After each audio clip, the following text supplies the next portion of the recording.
Bismillah, alhamdulillah, wassalatu wassalamu ala rasulullah. Patepang deui dinten ieu dinten Kemis kaping 4 Desember dina suratul Kahfi ayat kahiji. Ari suratul Kahfi teh eta teh diturunkeun di kota Mekah anu hartosna penghuni guha. Seueurna aya 110 ayat. Mangga urang kawitan. Bismillahirrahmanirrahim. Bismillahi ngawitan abdi ngaos kalayan nyebat jenengan Allah Ar-Rahmani Allah nu maparinan rizki nu maparinan rahmat nu maparinan kanikmatan di dunia kas sadaya makhluk bade kafir bade Islam bade sasatoan sadaya dipaparin ku Allah tina rizki anu dipaparinkeunana ku Allah ageng di dunia ieu. Ar-Rahimi anu maparinan nikmat Allah di akhirat kanggo umat mukmin muslim mungkul. Mangga urang teraskeun. Alhamdulillah ari sagala puji ikulillahi eta tetep kagungan Allah. Jadi segala puji ge kagungan Allah. Mun aya nu muji ka urang ka putra urang kana harta benda urang uwihkeun deui alhamdulillah. Segala puji mah eta ge kagungan Allah. Saha Allah teh allazi anu azala tos nurunkeun ala abdihi ka hambana Allah tegasna Kangjeng Nabi Muhammad alkitaba kana kitab Al-Qur'an nyaeta nu nuju diaos anu sampurna walam yajeng teu ngajadikeun lahu ka eta Al-Qur'an iwaja kana kabengkokan teu aya kakirangan Qur'an mah sempurna lurus jeung benar-benar ti Allah anu dilungsurkeun ka malaikat Jibril ngalangkungan malaikat Jibril ka Kangjeng Nabi Muhammad sallallahu alaihi wasallam.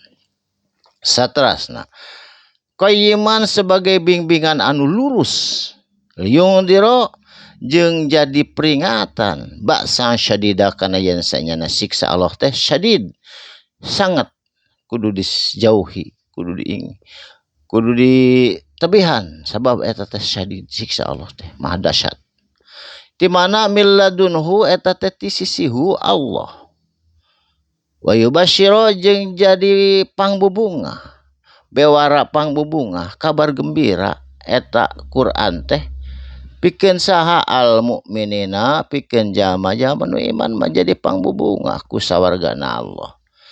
Nu kumaha jalma nu iman teh alladzina ya'maluna sholihat nyaeta jalma-jalma anu sok beramal soleh. Amal soleh teh contohna dawam salat liwat waktu, dawam puasa, dawam Senin Kemis, dawam salat wajib, dawam zakat jeung sajabana bari dibarengan ku akhlak perilaku anu mulia eta amal soleh. Nu kumaha ku Allah dipaparinan amal soleh teh annalahum kana yen sanyana lahum eta tetep pikeun jalma-jalma anu mukmin anu soleh ku Allah dipaparinaon ajaron hasana nyaeta pahala hasana anu kacida alusna tegasna sawargana Allah amin ya Allah ya rabbal alamin. Saterasna sawargana Allah teh insyaallah dipaparinkeun ka jalma nu mukmin jarang anu solehah nu soleh makisina bari kekal langgeng pihi dina eta sawargana Allah teh abadan saumur-umur lain kontrak 5 tahun 15 tahun 20 tahun saumur-umur pamitos dipaparinkeun kehendakna Allah ka saha we jalmana tina sawargana Allah saumur-umur. Saterasna wa yungdiro jeung peringatan ieu Quran kasaha alladzina ka jalma-jalma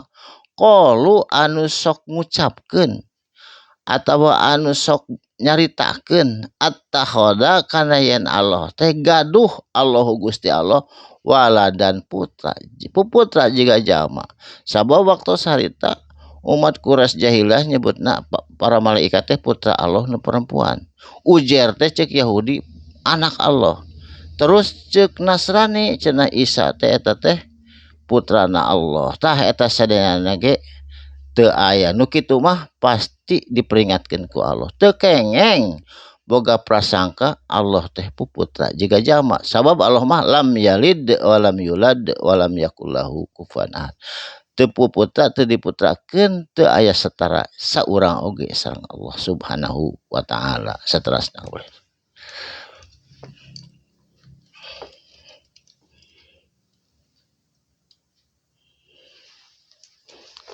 malahum teu aya pikeun itu jama-jama bihi kana eta ucapan perkara nu tadi min ilmin tina ilmu pengetahuan karangan bahwa Allah puputra mah eta mah teu aya tina ilmu pengetahuan teu aya dasar hukumna teu aya landasanana wala li abaihim jeung teu aya ilmu pengetahuan li abaihim ti bapa moyangna maranehanana kaburat kalimatan kacida gorengna alangkah jelekna kalimatan ucapan yen Allah puputra cenah jalma kacida jelekna eta teh bohong teu aya Allah malam yalid walam yulad tahruju anu kaluar min afwahihim tina mulutna manehana jalma-jalma Nasrani Yahudi jeung urang Quraisy musyrikin kacida bohongna eta teh kacida jelekna ucapan kitu iya kuluna kana yen bercerita illa kadiba kecuali eta cerita teh bohong